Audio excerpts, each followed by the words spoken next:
I sat at the end of Mom's dining table, watching my sister Victoria sign the last page of the transfer documents with a flourish. Her diamond bracelet caught the afternoon light as she set down the pen, her expression radiating triumph mixed with pity. "There," Victoria said, sliding the papers across to me. "All done. Your little consulting business is now officially under my management. Don't worry, Emily. I'll take good care of it." Mom beamed at Victoria from across the table. "This is so generous of you, sweetheart. Taking responsibility for your sister's struggling business. Not everyone would be so kind." "Family helps family," Victoria said, though her tone suggested she was doing me an enormous favor rather than stealing my company. Emily clearly wasn't equipped to handle the complexities of running a business. Better to transfer control to someone who actually understands corporate management. My brother Derek nodded approvingly. "Makes sense. Emily's always been more of a creative type. Not really built for the business world. Victoria has the MBA, the experience, the connections. This is the right call." I took a sip of my coffee, saying nothing. "You're being very mature about this, Emily," Dad said, patting my hand. "I know it must be hard to admit you're in over your head. But accepting help is a sign of wisdom." "Wisdom," I repeated quietly. "Yes," Victoria said, gathering the signed documents into her leather portfolio. "And honestly, Emily, you should be relieved. Running a business is stressful. All those decisions, all that responsibility. Now you can just, I don't know, do whatever it is you do. Freelance consulting or something. Let me handle the actual business operations." "Your little home office setup is cute," Mom added. "Very quaint. But Victoria has a real office in the financial district. Proper infrastructure. That's what a growing business needs." "Growing business," I said. "Is that what you think it is?" Victoria laughed, that sharp sound I'd heard my entire life. "Emily, I've seen your financials. You're barely breaking even. A few small clients, modest revenue, no real growth trajectory. It's a hobby business at best. But with my management, my strategic vision, my network, we can actually make something of it." "Something of it," I echoed. "Don't be bitter," Derek said. "Victoria's trying to help. She's going to professionalize your operation, bring in real clients, implement proper systems. You should be grateful." "I am grateful," I said simply. Victoria's expression softened into something resembling compassion. "I know this is your baby, Emily.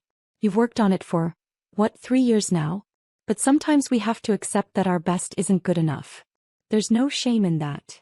"No shame at all," Mom agreed. "Not everyone is cut out for entrepreneurship. You gave it a good try, sweetheart. Now let your sister's expertise take it to the next level." I checked my watch. 2:47 p.m. Perfect timing. "The transfer is complete?" I asked Victoria. "Completely," she confirmed, patting her portfolio. "I had my lawyer draw up the paperwork. Everything's legal and binding. As of today, I control all business operations, all assets, all client relationships, all intellectual property. You retain a 20% passive stake, which is generous considering the business's current state." "Very generous," I agreed. "I'll start reaching out to your client list tomorrow," Victoria continued. "Let them know there's been a change in management. Assure them that services will continue, probably improve actually, under new leadership." "The clients," I said. "Yes, you should definitely reach out to them." Victoria frowned slightly at my tone. "Emily, are you being sarcastic?" "Not at all. I think you should absolutely contact the clients. They'll be very interested to know about the management change." Derek leaned forward. "What's that supposed to mean?" Before I could answer, my phone buzzed. I glanced at the screen, right on schedule. "Excuse me, I need to take this." I stood and walked into Mom's living room, answering the call. "Emily Chen speaking." "Ms. Chen, this is Director Roberts from the SEC's Division of Enforcement. We're ready to proceed as discussed. Are you with the subject now?" "Yes, we just completed the transfer." "Excellent." And she signed all documents willingly, with full knowledge she was taking control of the business entity. Completely willingly. She insisted on it, actually. Believed she was doing me a favor. There was a pause, then what might have been a quiet laugh. "Ms. Chen, I've been investigating corporate fraud for 20 years. This is the first time I've seen someone voluntarily take ownership of a fraudulent enterprise while the actual criminal watches. This is going to be interesting. I thought you might find it educational, I said. We're 5 minutes out. Keep them there if possible. They're not going anywhere. I returned to the dining room, where my family was watching me with varying expressions of curiosity and concern. Who was that? Mom asked. Work, I said simply, retaking my seat. Victoria's eyes narrowed. What kind of work? You don't have a business anymore, remember? I just took it over. Right, I said. By mistake. Emily, what's going on? Dad asked. You're acting strange. Am I? Yes, Derek said firmly. You've been weirdly calm about this whole transfer. No arguments, no resistance, no emotional response. It's not like you. Maybe I'm just relieved, I suggested. Like Dad said, accepting help is wisdom. Victoria wasn't buying it. Something's wrong. Emily, what aren't you telling us? About the business? I asked. There's quite a bit I haven't told you. But you'll find out soon enough. Find out what? Mom demanded. Before I could answer, the doorbell rang. All eyes turned toward the front door. Are you expecting someone? Mom asked me. Yes, I said. That would be for Victoria. Victoria stood abruptly. For me? I'm not expecting anyone. You should probably answer the door, Mom, I said calmly. Mom walked to the door, confusion evident on her face. Through the archway, I could see her open it to reveal 4 people in dark suits. 3 men and 1 woman, all carrying badges and briefcases. Mrs. Chen, the woman said. I'm Director Sarah Roberts from the Securities and Exchange Commission. We're looking for Victoria Chen. The color drained from Victoria's face. The SEC? What? Why? Victoria Chen? Director Roberts entered the dining room, the other agents flanking her. I'm Director Roberts. These are Special Agents Williams, Park and Thompson. We need you to come with us to answer some questions regarding corporate fraud, securities violations and identity theft. Victoria's mouth opened and closed soundlessly. Derek jumped to his feet. What the hell is going on? Your sister has just taken legal ownership of a business entity currently under investigation by the SEC, Director Roberts said. By signing those transfer documents, she gestured to Victoria's portfolio. She assumed legal responsibility for multiple federal crimes. That's insane, Victoria said, finding her voice. Emily's business is just a small consulting firm. There's nothing illegal about it. It's not a consulting firm, I said quietly. Everyone turned to stare at me. What? Mom whispered. The business Victoria just took control of isn't a consulting firm, I repeated. It's a shell corporation I've been operating for the past 3 years to attract exactly this kind of fraudulent takeover. The silence that followed was absolute. Director Roberts smiled approvingly. Perhaps you should explain, Ms. Chen. I think your family deserves to understand what's happening. I stood, walking to the window. 3 years ago, Victoria tried to steal one of my actual clients. A significant one. She went behind my back, contacted them directly, claimed she was my business partner with authority to renegotiate our contract, then attempted to redirect all payments to an account she controlled. I did no such thing, Victoria protested. You did, I said calmly. The client reported it to me immediately. They found it suspicious that my business partner didn't know basic details about the work we'd been doing. I confronted you and you denied everything. Said the client was lying, that I was paranoid, that I couldn't handle competition. Mom shook her head. Victoria wouldn't. She did, I interrupted. And I realized then that if she'd try it once, she'd try it again.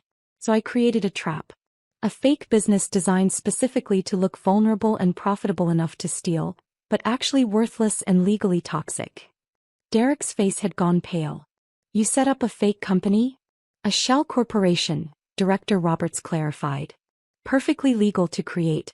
But Ms. Chen populated it with fabricated financial records showing impressive revenue from non-existent clients. She created a business that looked successful but was actually built entirely on fraud. But I didn't commit the fraud, I said. I just created the fraudulent entity. The crime occurs when someone takes control of it and attempts to use those false records for financial gain. Which is exactly what Victoria was planning to do. Victoria was shaking her head repeatedly. No. No, this is entrapment. You tricked me. Entrapment requires law enforcement to induce you to commit a crime you wouldn't otherwise commit, Director Roberts said. Your sister is a private citizen who created a legal trap. You took the bait entirely of your own volition. No one forced you to steal her business. I didn't steal it, Victoria insisted. She gave it to me. She signed the transfer papers. After you spent 3 months convincing our family I was incompetent and needed to hand over control, I said. After you told Mom and Dad my business was failing and I couldn't handle it. After you drafted legal documents transferring ownership to yourself and pressured me to sign them. That's not a gift, Victoria. That's coercion. I have recordings, I added, pulling out my phone. Every conversation where you pushed me to transfer the business. Every family gathering where you undermined my confidence. Every phone call where you explained how my business would be better off under your management. Would you like to hear them? Victoria's expression shifted from denial to panic.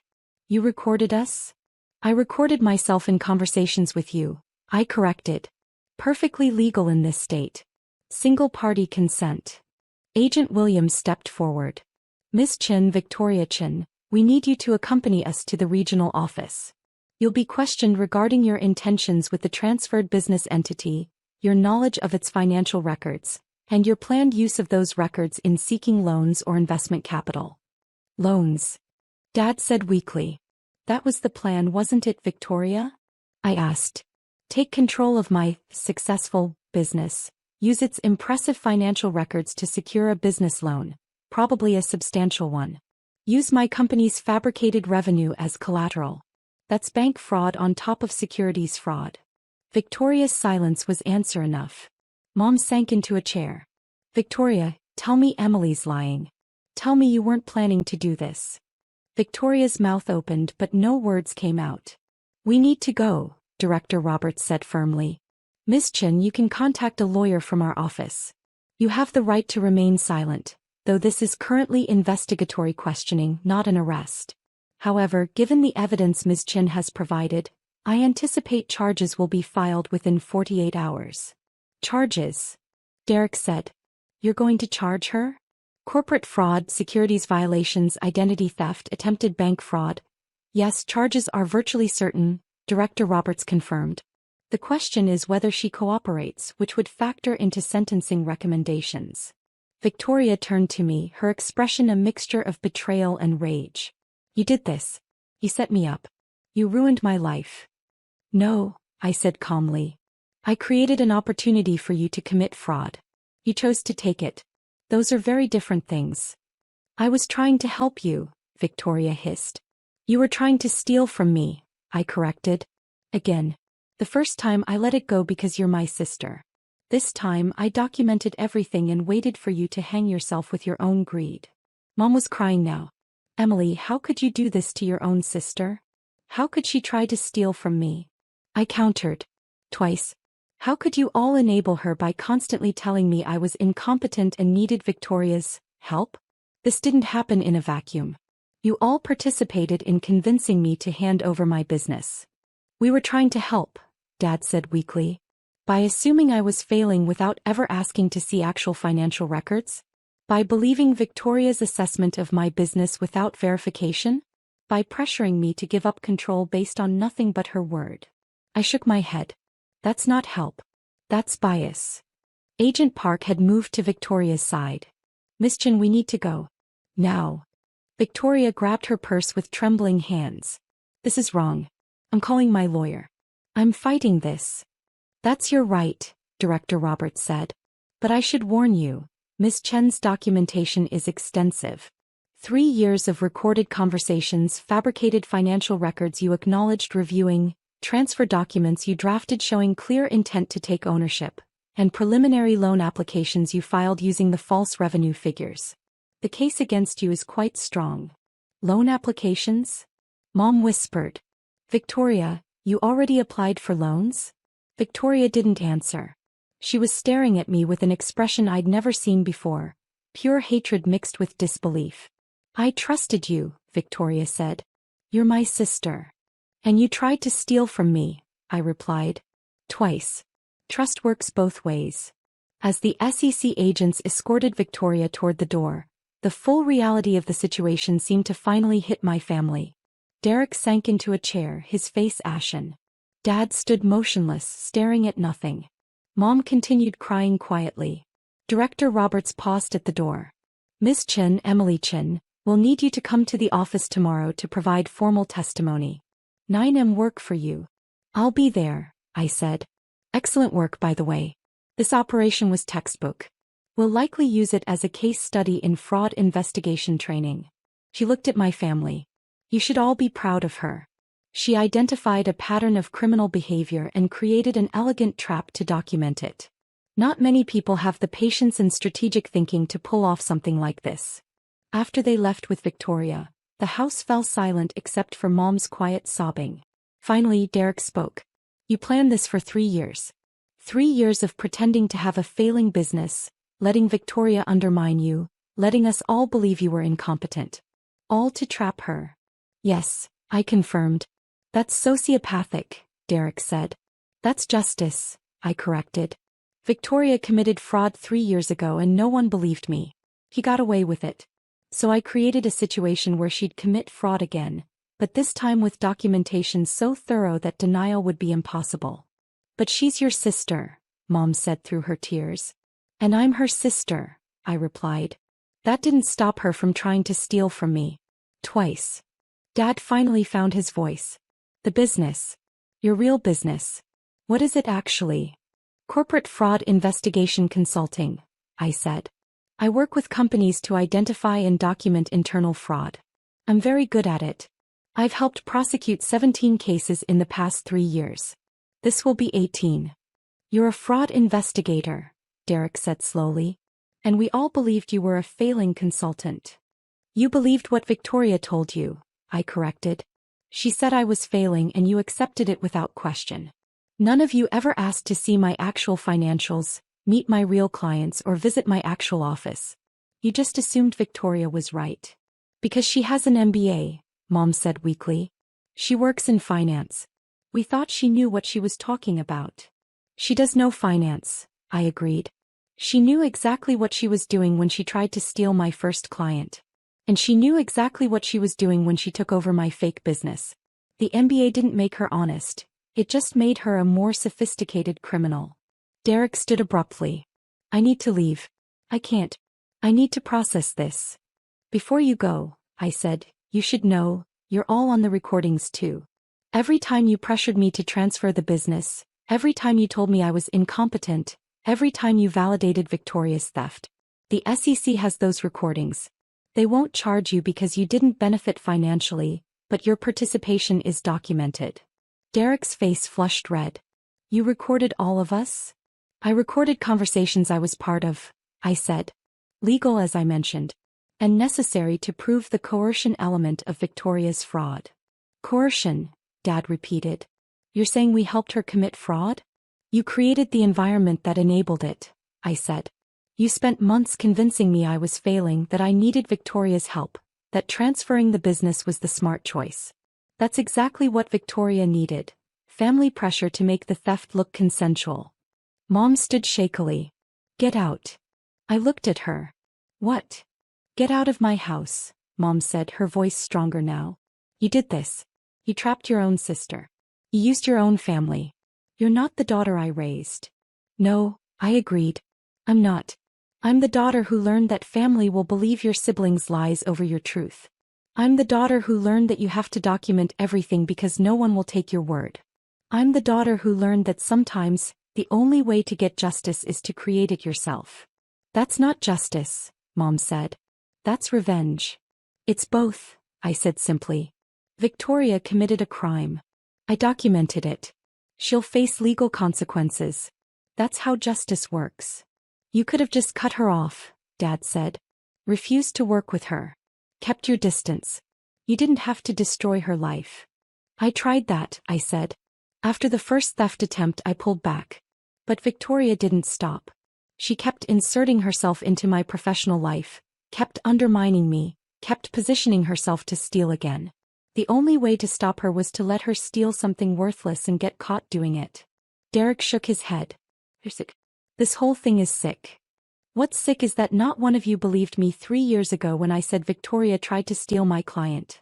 I said, my voice rising for the first time. What's sick is that you all assumed I was incompetent without evidence. What's sick is that you enabled a criminal because she had the right credentials and I didn't. We were trying to help you, Mom insisted. By assuming I was failing? By pressuring me to give up my business? By never once asking if I actually needed help. I grabbed my bag. You're right, Mom. I should go. But before I do, you should all understand something. Victoria is going to face federal charges. There will be a trial. You'll all likely be called as witnesses to testify about the family pressure, the transfer documents, the conversations where Victoria claimed she was helping me. This isn't over. This is just beginning. I walked to the door, then turned back.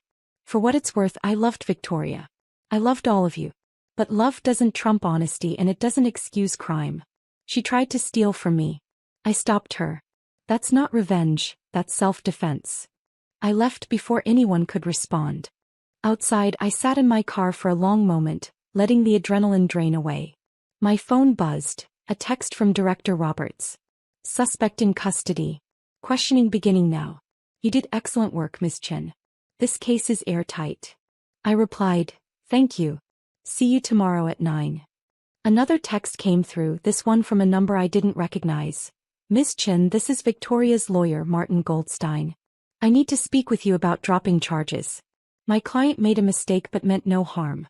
Surely we can resolve this within the family. I stared at the message for a moment, then typed back. Your client committed federal crimes. This isn't a family matter. It's a criminal matter. The SEC has full documentation. There's nothing to resolve. His response came quickly. She's your sister. Do you really want to destroy her life over a business dispute? It's not a business dispute, I wrote back. It's fraud. And yes, I really do want criminals to face consequences, even when they're related to me. Especially when they're related to me. I blocked the number and drove to my real office.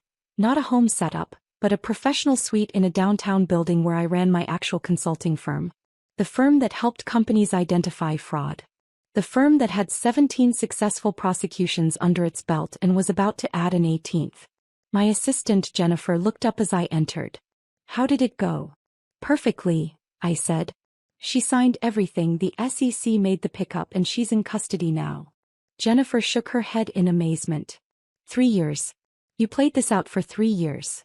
Had to be thorough, I said. Fraud cases require extensive documentation. Plus, I needed to be absolutely certain she'd try it again. 1 attempted theft could be a misunderstanding. 2 attempts with the second one fully documented? That's a pattern. Your family must be devastated. They're angry, I admitted. They think I trapped her, that I'm vengeful, that I should have handled it privately. Should you have? Jennifer asked. I considered the question. 3 years ago, Victoria tried to steal a $50,000 client from me. I confronted her privately. She denied it. My family didn't believe me. She got away with it completely.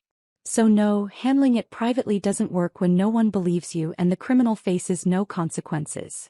Fair point, Jennifer conceded. Plus, I added, this case will actually help other victims. Director Roberts said they'll use it as a training example. Other fraud investigators will learn from what I did. Other victims might be inspired to document their cases properly. Victoria's crime becomes a lesson for others. My phone rang. Mom calling. I let it go to voicemail. A minute later, the voicemail notification appeared. I played it on speaker. Emily, it's Mom. Your father and I have been talking. We think you're right. About some things. We didn't believe you 3 years ago and we should have. We pushed you to transfer the business without checking facts. We enabled Victoria's behavior. That's on us. But this is too much. He's going to prison, Emily. Your sister is going to prison because you set her up. Please call me. We need to fix this. I deleted the voicemail. Jennifer watched me carefully. Are you okay? I'm fine, I said. And surprisingly I was. The guilt I'd expected to feel, the regret, the doubt, none of it materialized. Victoria had committed a crime. I documented it. Justice was being served. What happens now? Jennifer asked. Tomorrow I give formal testimony to the SEC. Then there'll be an arraignment probably next week. Victoria will plead not guilty obviously. Her lawyer will try to negotiate a deal. The SEC will likely offer something, reduced charges in exchange for cooperation and restitution. If she's smart she'll take it. And if she's not smart? Then it goes to trial. The documentation gets presented in open court. The recordings of her undermining me, pressuring me, drafting the transfer documents. The loan applications she filed using fraudulent revenue figures. The pattern of behavior. She'll be convicted and the sentence will be harsher than if she'd taken the deal.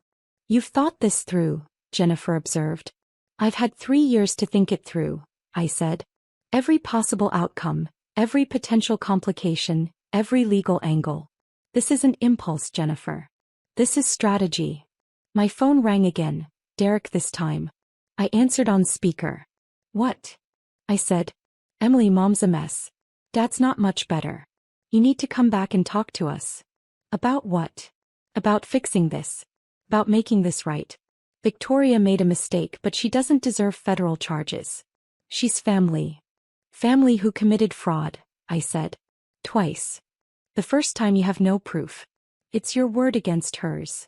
The first time, I have a written statement from the client describing Victoria's attempt to redirect payments. I didn't use it 3 years ago because I was trying to preserve family relationships. But I kept it. The SEC has it now. Derek was silent for a moment. You've been planning this since the beginning. I've been documenting crimes since the beginning, I corrected. Victoria chose to commit them. I just chose to record them. She's your sister, Derek said, his voice breaking. How can you do this to her? How could she do it to me? I countered. That's the question you should be asking. How could Victoria try to steal from her own sister? How could she spend 3 years undermining me, sabotaging me, positioning herself to commit fraud against me? Why am I the villain for stopping her? Because you trapped her, Derek said. You created a situation designed to make her commit a crime. I created a situation that revealed her willingness to commit a crime, I corrected. Victoria could have said no. She could have been honest. She could have actually helped me instead of trying to steal from me. She made her choices. I just documented them. We're your family, Derek said. That has to count for something. It did, I said quietly. That's why I gave her 3 years. 3 years to come clean about the first theft, to apologize, to change her behavior. He didn't. She got worse. So yes, Derek, family counted, but not enough to override justice. I ended the call and turned off my phone. Jennifer was quiet for a moment. Do you think they'll ever understand? Probably not, I admitted. They'll always see Victoria as the victim and me as the villain. That's fine. I'm not doing this for their understanding. I'm doing it because it's right. Is it? Jennifer asked. Right, I mean. I'm not judging, I genuinely want to know. Is setting up your own sister the right thing to do? I thought about it carefully. Victoria is a criminal. She committed fraud 3 years ago and got away with it. She was about to commit fraud again, and this time use those false financials to defraud a bank out of potentially hundreds of thousands of dollars. If I'd let her proceed, eventually she would have been caught, but not before causing real damage. Banks would lose money. Investigators would waste resources. Other people might be implicated. By stopping her now with clear documentation, I prevented all that downstream harm. So it's utilitarian, Jennifer said. Greater good. It's also personal, I admitted. I'm tired of being the victim. Tired of being doubted. Tired of criminals getting away with crimes because they're family or because no one documented properly. Victoria victimized me once and faced 0 consequences. I made sure she couldn't do it again. That's fair, Jennifer said. We worked until 7 that evening, preparing documentation for the next day's SEC meeting. By the time I left the office, I'd organized 3 years of recordings, financial records, correspondence, and witness statements into a comprehensive case file. Driving home, I thought about Victoria sitting in an SEC interrogation room, probably still insisting she'd done nothing wrong, that I'd trapped her, that this was all a misunderstanding. But the evidence didn't lie. The recordings didn't lie. The transfer documents she'd drafted didn't lie. The loan applications she'd filed didn't lie. She'd committed fraud. I'd stopped her. That was the reality regardless of how anyone spun it. At home, I poured a glass of wine and sat on my balcony looking out over the city lights. Somewhere out there, my family was probably gathered together discussing what a terrible person I was, how I'd betrayed Victoria, how I'd destroyed the family. Let them discuss. I'd stopped a criminal.